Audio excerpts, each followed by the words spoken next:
দেখছেন সাধু বাজার থামে গেছে, সাধু বাজার থামে গেছে, তাই না? ওরা বলছে এবার চলছে কীর্তন, শ্যাম সুন্দর কি। বেশ, তাহলে শ্যাম পক্ষ রাধা পক্ষ, রাধা পক্ষ আগে আর শ্যাম পক্ষ ফার্স্ট নাকি? আচ্ছা ঠিক আছে, শ্যাম পক্ষ আগে আর রাধা পক্ষ ফার্স্ট হবে তো নাকি? হবে না? হবে? ও জয়, ওনারা বলছিল ভয়, মানে এই যে দ্বিধা দ্বিধা দণ্ড। বেশ বেশ বেশ, বাড়ি বাড়ি, তাই না? কিছু বানাতে হয় বাবা মনোরঞ্জনের জন্য। মানে এই যে ঝিলে গিয়েছিলেন, একটা পরিবেশ ফিরে আনতে গিয়ে অনেক কিছু অবলম্বন করতে হয় অপরাধ জন্য। যাই হোক, আমরা শ্যাম পক্ষ রাধা পক্ষ কোনো পক্ষকে ছোট করবো না। এবার শ্যাম পক্ষ রাধা পক্ষে যুগল ধ্বনি করবো, আপনারা প্রেম সে ধ্বনি দেবেন। প্রেম সে বলো রাধা কৃষ্ণ প্রেমানন্দ হরি হরি বল।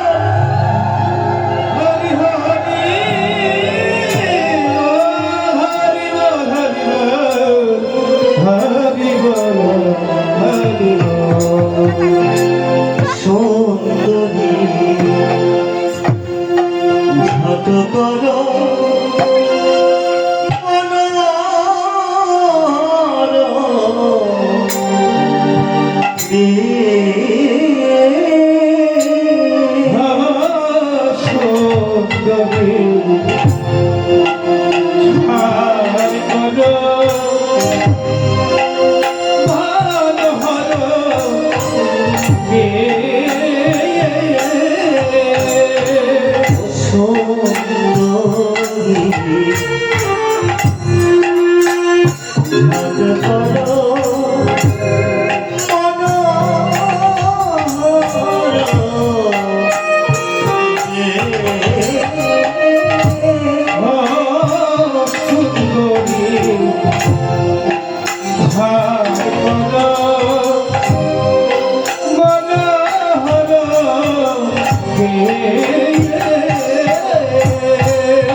ঘাট পার মনোহর বেশ,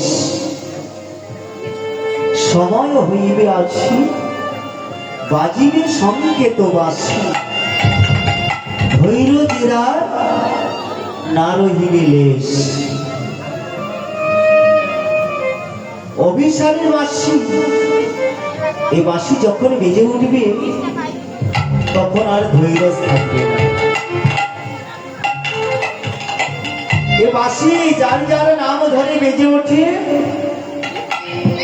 তার তখন আত্মস্মৃতি জ্ঞান হারিয়ে যায়। এই জগতের কিচ্ছু মনে থাকে না। তাই আক্ষেপ করে রাধারানি বলছি, সখী এই বাঁশি ভগবান বাজাই, তাই তো বাঁশি বাজে। ভগবান যদি বাঁশি না বাজায়, এই বাঁশি থেকে বাঁশি হয়ে যাব। সখী বাঁশি আর বাঁশি, যতক্ষণ ভগবান ভিতরে থেকে বাঁশিটা বাজাচ্ছে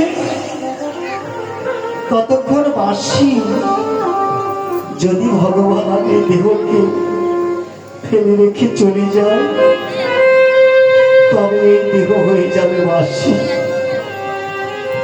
আর একবারই যদি এই দেহবাসী হয়ে যায়, একবারে যদি প্রাণ পাখি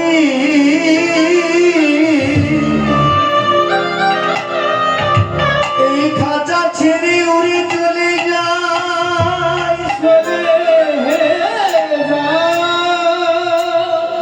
এ দেহের পাখি উড়ে গেলে আর এই দেহের মূল্য কেউ দেবে না। পুত্র পরিজন আপন স্বজনে যারাই ছিল তারা আত্মীয় স্বজন প্রতিবেশীকে ডেকে ডেকে বলবি, ওগো কে কোথায় আছো? আজকে আমার উনি আর এই জগতে নেই, যত শীঘ্র সম্ভব ওনাকে শ্মশানে নিয়ে আর সৎ কাজ করো।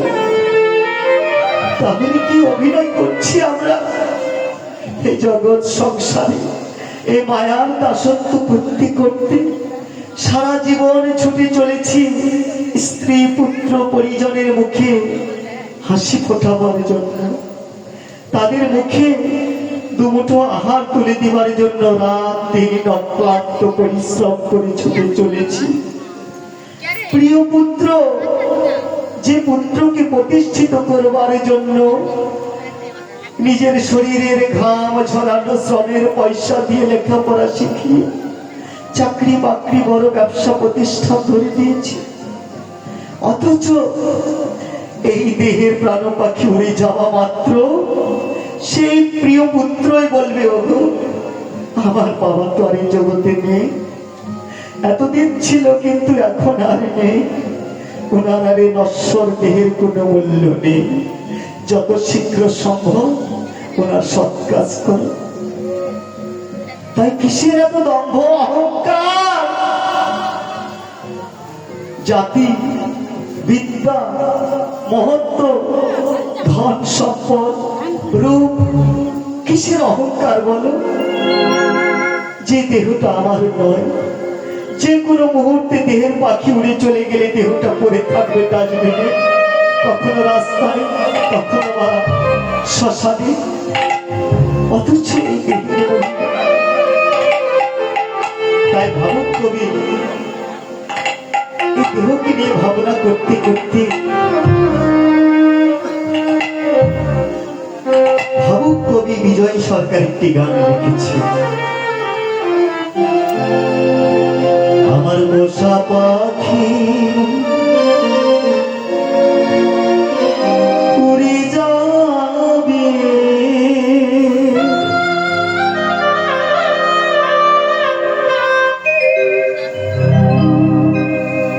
প্রাণ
এই পাখি হারিয়ে গেলে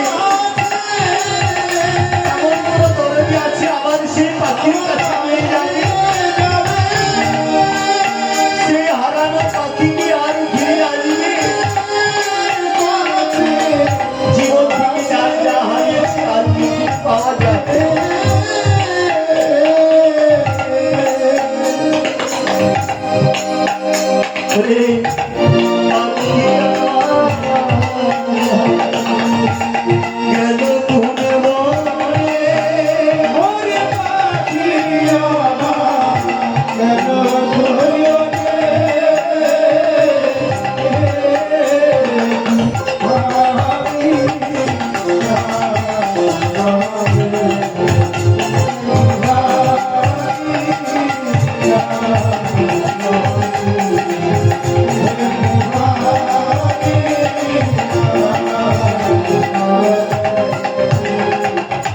জংলা পাখি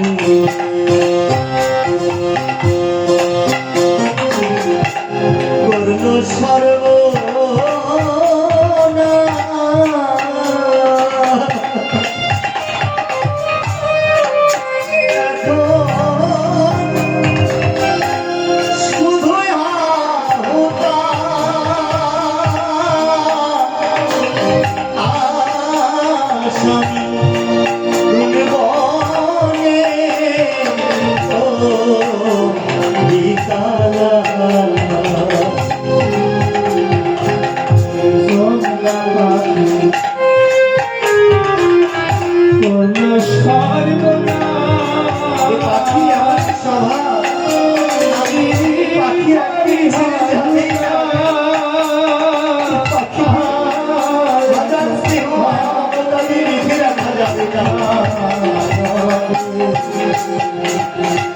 জংলা পাখি করল সর্বনাশ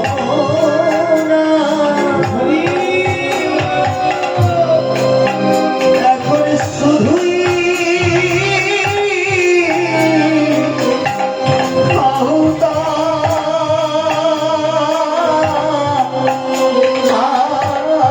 আসামি বনে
জীবলীলা সমাপ্ত হয়ে যাবে।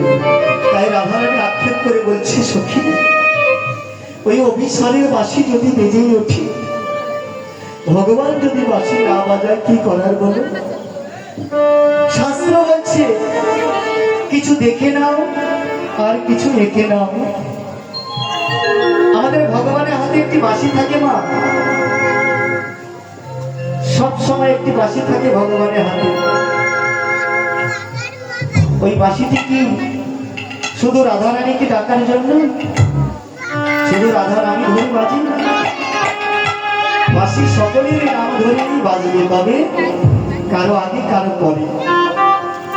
যার নাম ধরে যখন ডাকবে সে তখন আর এই জগতের আত্মস্মৃতি জ্ঞান হারিয়ে কিছু মনে থাকবে না, তার তৎক্ষণাৎ ছুটে চলে যাবে।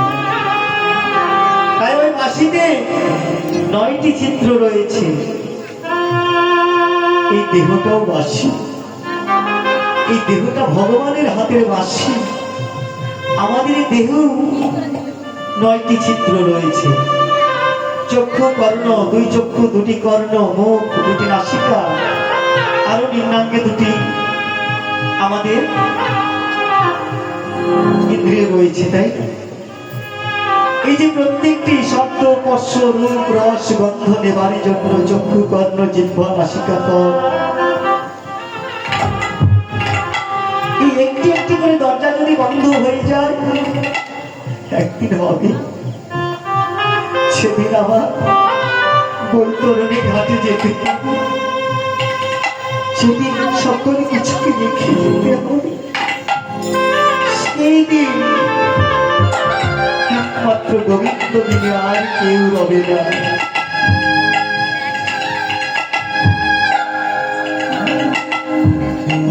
তাই রাধারানী আক্ষেপ করে বলছি,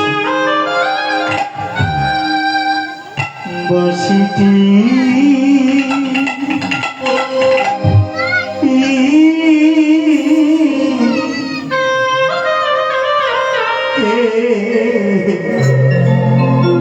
বাজালো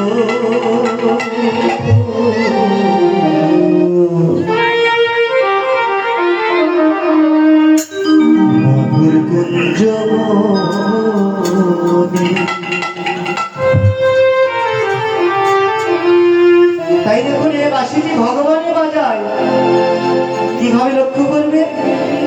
এই যে কথা বলছি, এই যে শব্দ হচ্ছে, এই দেহ বাঁশিটা বাজছে। তো একবার কি আমি খুঁজে দেখেছি কোথা থেকে শব্দের উৎপত্তি? আমার ভেতর থেকে শব্দ, অথচ আমি জানি না শব্দের উৎপত্তি কোথা থেকে। এই দেহের মধ্যে থেকে, কিন্তু দেহ সম্পর্কে জানি না। কেননা গুরুদত্তা পথ দর্শন করে আমরা চলি না। যদি গুরু নির্দেশিত পথে আমরা চলি, তাহলে অবশ্যই দেহ সম্পর্কে জানা যাবে। দেখুন মহাজনগণ কি বলেছে, মন আমার দেহ ঘড়ি সন্ধান করি, অনায়াসে কোন বিস্তরি। মন আমার দেহ ঘড়ি, মন আমার দেহ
ভগবান আমাদের যিনি তৈরি করেছেন তিনি আমাদের ভিতরে নেই?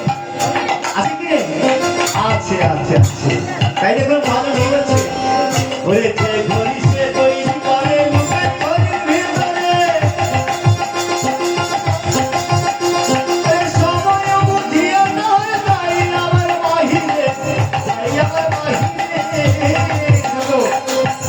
দেখুন সময় বুঝে যখন ঘড়িটি অচল হয়ে যায় তখন ঘড়িটি ফেলে রেখে পরমেশ্বর ভগবান চলে যায় আর নতুন ঘড়ির সন্ধানে, তাই না?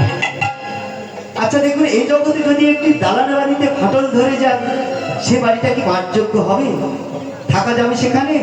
সেখানে প্রাণ নাশের ভয় থাকবে, তাই না? যদি ভূমিকম্প হয় কখন জানি ধসে পড়ে আমার স্ত্রী পরিজন সব কিছু চলে যাবে, তাই না? তার সঙ্গে আমিও যেতে পারি, এরকম ভয়তে আমরা তখন আবার একটি নতুন বাড়ি তৈরি করি, তাই তো বাবা? তন্ত্র ভগবান যখন দেখে এই দেহ ঘড়িটা অচল হয়ে যাচ্ছে, প্রায় এই পাগুলো আর চলছে না, হাতগুলো চলছে না, চোখে কম দেখছি, কানে কম শুনছি, নাকে শব্দ স্পর্শ রূপরস গন্ধ কম কম পাচ্ছি, তখন তিনি মনে করে যে এই দেহটা আমার বাসযোগ্য নয়। ওরে যে যে ঘড়ি সে তৈরি করে লুকায় ঘড়ির ভেতরে সময় বুঝিয়ে নয় ঘড়ির ভিতরে তাই আমার বাহিরে।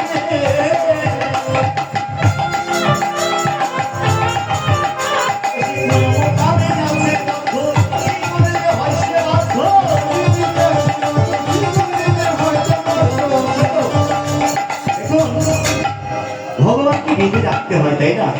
যারা চতুর্ভক্ত তারা কিন্তু বেঁধে রাখে কিভাবে? প্রাণায়াম যোগে, তাই না? এই যে শ্বাসের কর্ম করতে হয়।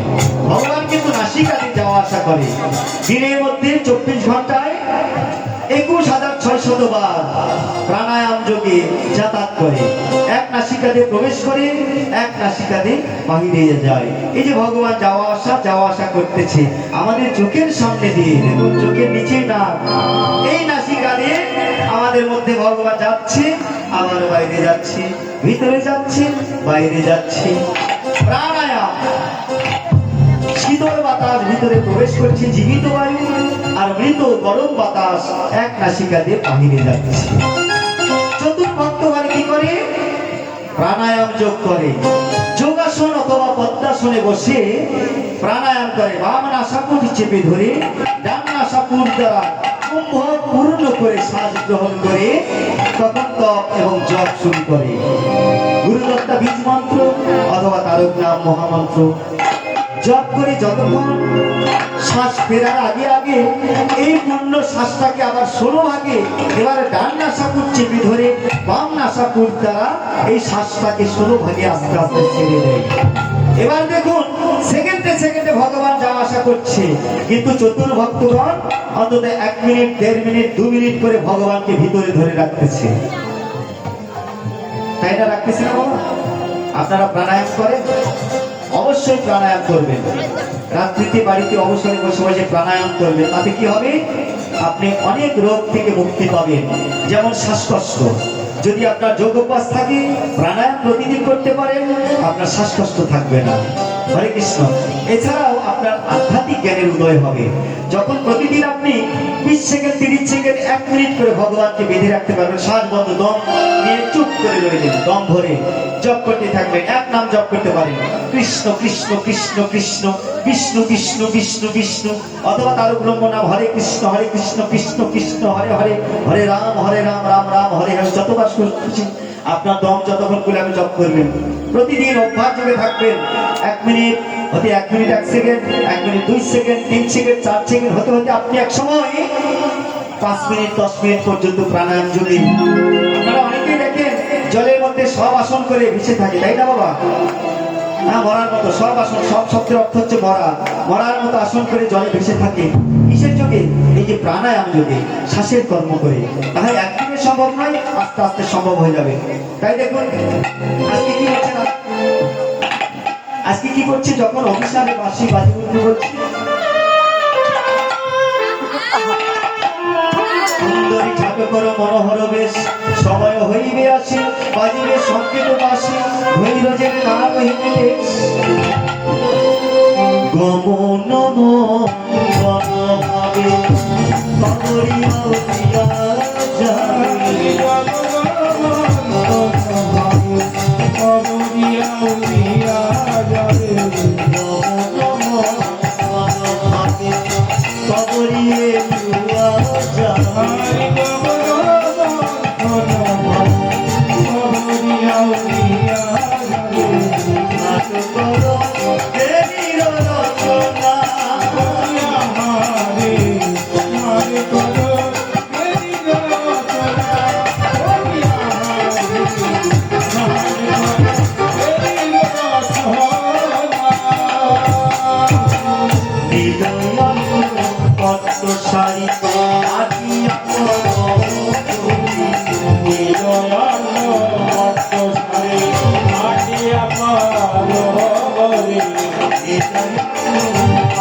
মনে হচ্ছে খোপা, ঝাট করো বেনির রচনা।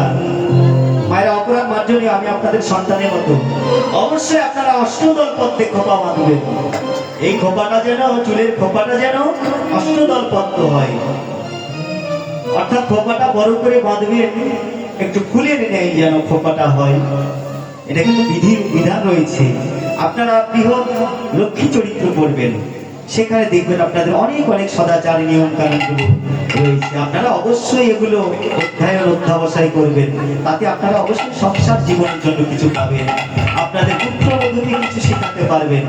তাই কি বলেছে, নীল গমন মন্থন ভাবে কবরে এলিয়া যাবে, ঝাঁট করো বেনির রচনা। অর্থাৎ তুমি তাড়াতাড়ি বেনিটা বেঁধে নাও, কেননা যদি অভিশাপে বাসি বেজে ওঠে তাহলে তার সাজার সময় পাবে না। নীল অট্ট পট্ট শাড়ি আটিয়া পরহ গৌরী, খসিয়া না পরে সেও কাঁদে। ও রাধে, তুমি যে শাড়িটা পরছো তা ভালো করে বেঁধে নাও, কেন ভজন পথে যেন খুলে না যায়। হরে কৃষ্ণ। দেখুন, এই জগতে কিছু দেখে নাও আর কিছু এঁকে নাও, এই ভজন পথে যেতে যেতে অনেক ত্রুটি বিস্মৃতি ঘটে যায়, তাই না? আমরা অনেক সময় লাইনে শ্রুত হয়ে যাই, কেন? বিভিন্ন তুলনা, বিভিন্ন বক্তব্যের উপর নির্ভর করে কোনটা সঠিক কিছুই বুঝতে পারি না।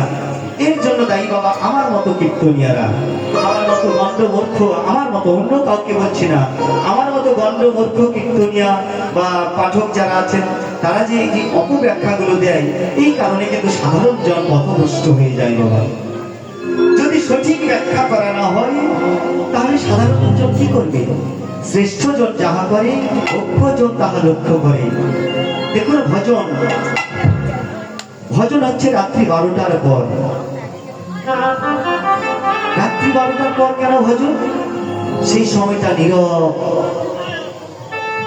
সবকিছু সবাই ঘুমিয়ে যায়, শুধু চতুর ভক্তরা জেগে থাকে এবং কৃষ্ণ নাম জপ করেন। জপের মধ্য দিয়ে তারা সৃষ্টি আর প্রকৃতি খুব কাছাকাছি হয়ে ভক্ত আর ভগবানের মিলন শীঘ্রই ঘটে। তাই দেখুন, আজকে যে রাধারানীকে বলছে শাড়িটা পরে নাও ভালো করে, যেন পথ মধ্যে খুলে না যায়, কেননা যেতে লাগলে তো আত্মস্মৃতি জ্ঞান থাকবে না। ওই মাসি একবার কর্ণে প্রবেশ করলে এই জগতের জ্ঞান আর থাকবে না। ভগবানকে পেতে হলে বাবা একমাত্র পথের পাগল হতে হবে। আমার মনে হয় না এই জগতে সংসার কোলাহলের মধ্যে, এই কামনা বাসনার মধ্যে আমরা ভগবানকে লাভ করতে পারবো। আমাদের মধ্যে থেকে কামনা বাসনা যাই, হতে হবে, পাগল হতে হবে, কৃষ্ণ কৃষ্ণ বলে পথে পথে কেটে যাবে। কৃষ্ণ নামের মহিমা যখন বর্ষিত হবে, ভজন পথে আর দেরি হবে না। তাই সখীরা বলছো, রাধে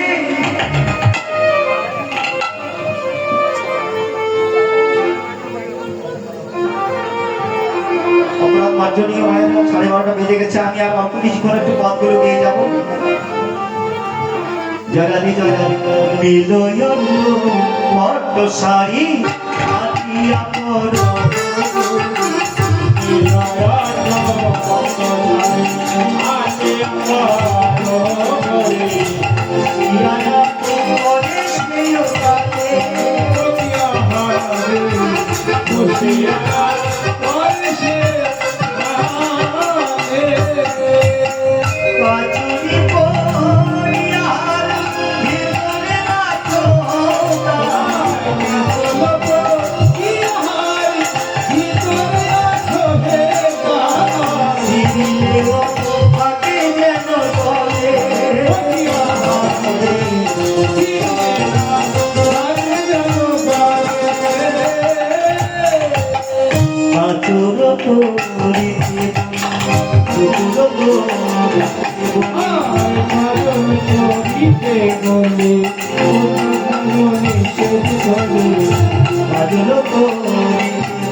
বারবার বলছি তুই সেজে নে, সেজে নে, সেজে নে। এবার রাধা বলছি আমি আর কি সাজবো বল? যদি পরাণ বধূ আমায় ভালোবাসি, যদি পরাণ বধূ আমার কথা মনে রাখে, তবে যদি আমি এলো ফেলি পাগলিনীর মতো হয়ে থাকি, তবু সে আমায় ভালোবাসবে। তাই আক্ষেপ করে বলছে ওরে কাজে কি ভুল,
সখী আমার মনে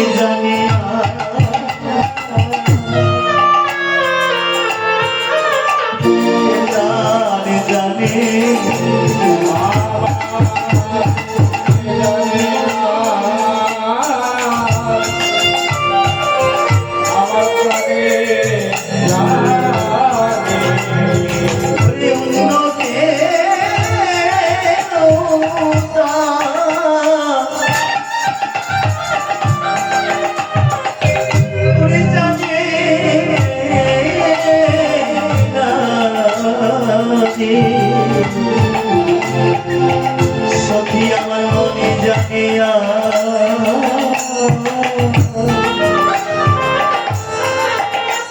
প্রাণ জানে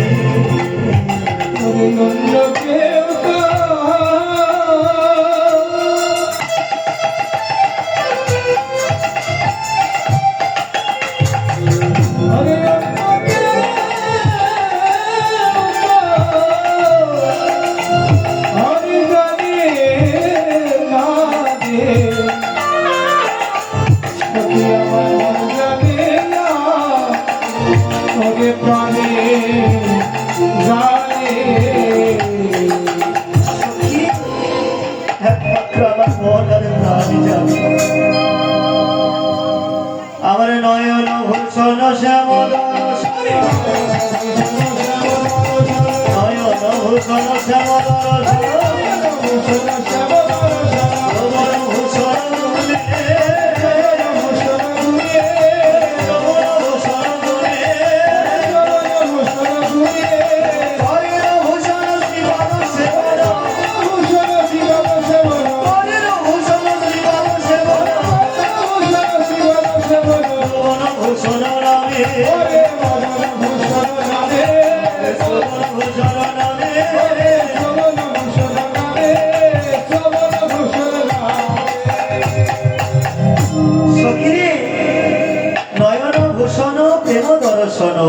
শ্যাম দর্শন এই নয়ন ভগবানকে আমাকে দিয়েছে ভগবানের চরণ দর্শন করবার জন্য। এই নয়নের জন্য কি বেশভূষা আমি নেব বল? আমি কিচ্ছু করবো না। তোরা যে আমাকে শাস্তে বলছিস, এই অলঙ্কারে সুসজ্জিত হতে বলছিস, কিন্তু না, আমি কোনো বেশভূষাতে সাজবো না। যদি প্রভু আমায় ভালোবেসে থাকে, অবশ্যই সে আমায় চেনে নেবে।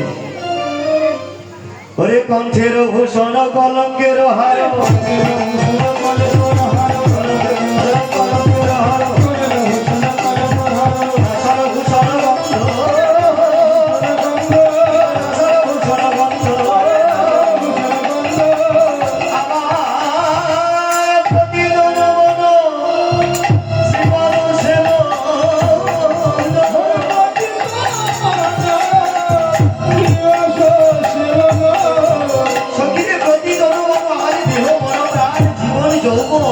আমি ওই চরণে সঁপে দিয়েছি তো সখী, আমি আর কোনো শাস্তি চাই না।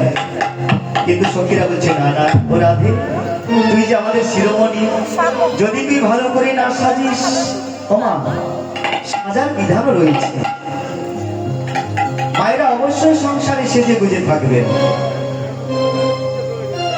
যদি একজন লক্ষ্মী চরিত্রে মা সেজে গুজে বাড়িতে না থাকে, তাহলে সেই সংসারে উন্নতি আসবে। অবশ্যই সকালে স্নান আনতে সিঁদুর তিলক পরিধান করে সজ্জিত হয়ে থাকবে। তাতে করে কি হবে? ওই বাবাটার মন স্থির হবে। আর যদি বাবা এলোমেলো হয়ে থাকে, অগোছালো হয়ে থাকে, সেখানেই বুঝতে পারছেন গন্ডগোল আপনি সৃষ্টি করতেছেন। আপনি নিজেকে গুছিয়ে নিতে পারছেন না। তাই এমনি ভাবে রাধারানী বলছে, সখী সখী তোরা শুনে না, আমি একদিন সাজবো। কোন দিন সাজবো জানিস?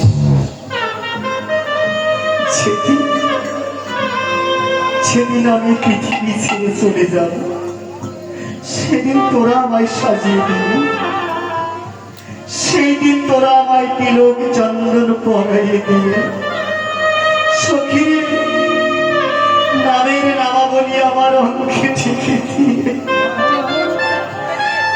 দুটি তুলসী পত্র আমার নয়নে দিয়ে আমায় সেজে দিবি। সখী সখী, যদি আমি তোদের বলার সময় না পাই, সখী আমি আগে থেকে তোদের বলে রাখলাম।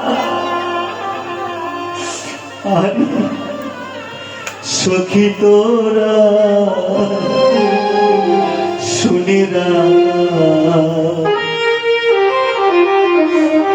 আমার গোলামি হয়ে যা,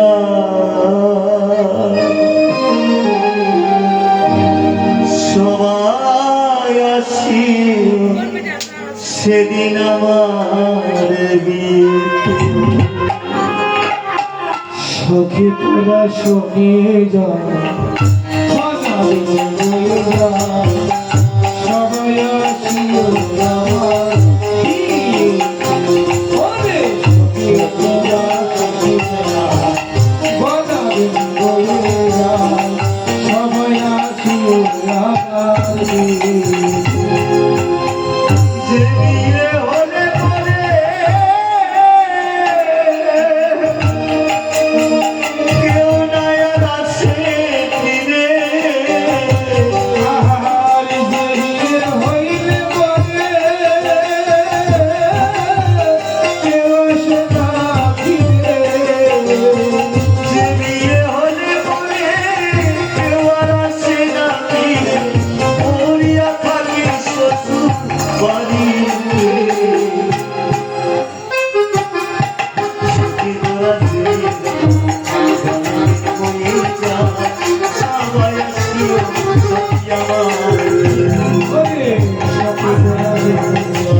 অবশ্যই সেজে দিবি। এবারে কি করছিস সখীরা সখীরা সকলে মিলে রাধারানীকে সাজাচ্ছে কিভাবে ওরে রাই সাজে বাসি বাজে না বলিল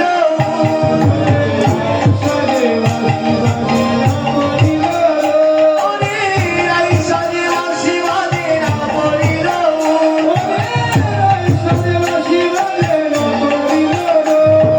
কি করিতে কি না করি সব হয়ে যায় কি করিতে কি না করি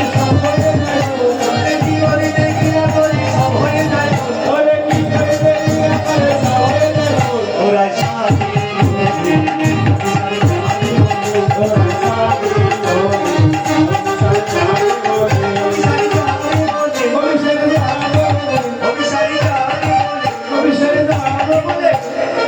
হরে কৃষ্ণ হরে কৃষ্ণ কৃষ্ণ কৃষ্ণ হরে হরে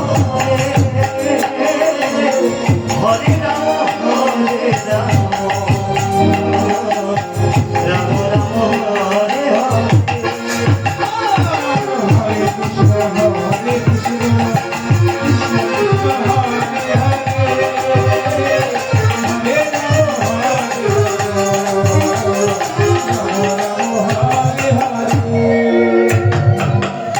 ওরে চরণের উপর করে নয়নে আলোকা ওরে চরণের উপর করে নয়নে আলোকা ওরে হিয়ার মাঝারি পরে মঙ্গরাজের বাধা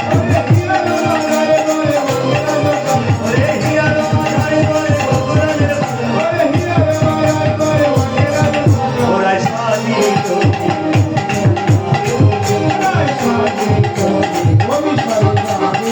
অভিসারী জানে বলে অভিসারী জানে বলে কি বলে হরে কৃষ্ণ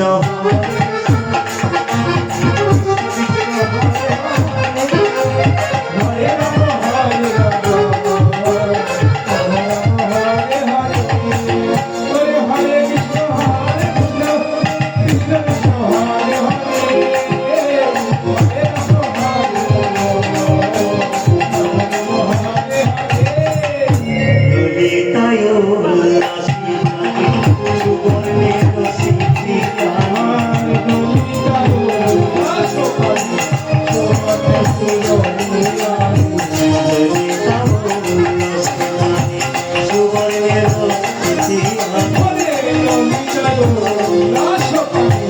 সুবর্ণের সিদ্ধিকা মনসারে আছিল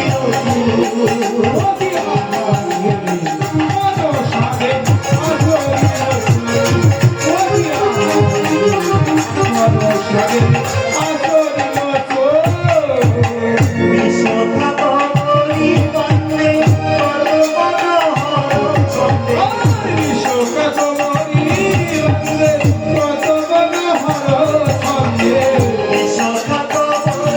বন্দে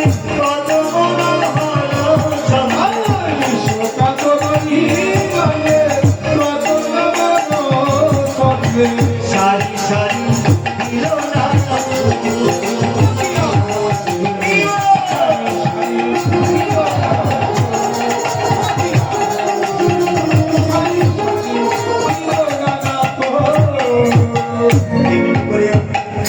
সময়ে জানি সুবর্ণের সিদ্ধি করা হলো ভালে আর যত তুঙ্গবিদ্যা সরস্বতী সকলে মিলে সখীগণ এসে যেন রাধারানীকে মনের মতো করে সাজিয়ে দিচ্ছে সাজিয়ে দিয়ে বলছে ওরা এবার রায়ধনী আমার সুসজ্জিত হয়ে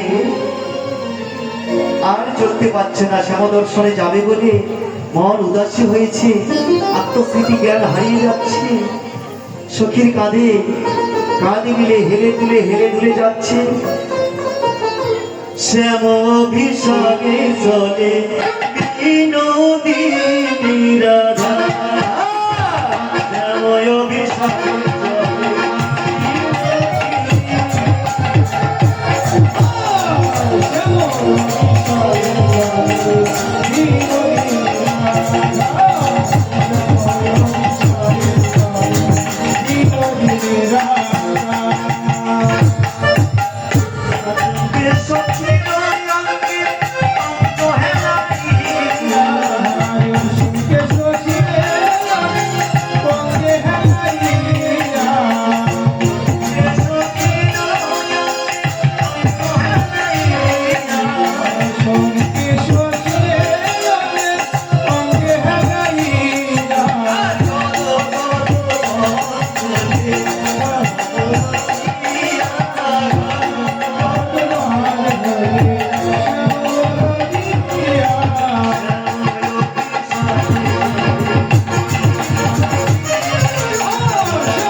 ভক্তমণ্ডলী, বুঝতে পারছেন আমার সবাই শেষ।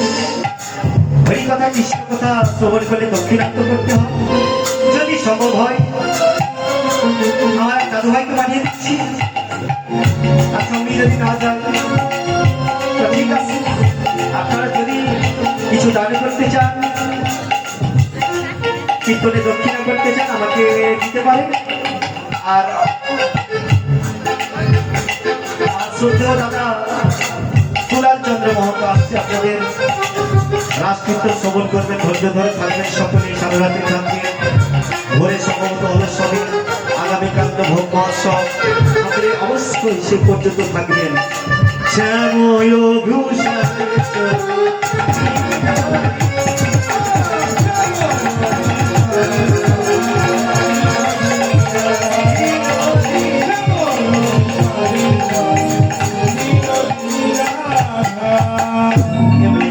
দর্শনের জন্য সখীগণের সঙ্গে চলিল, লীলা এইখানে রহিল, অনুরাগে রহিল।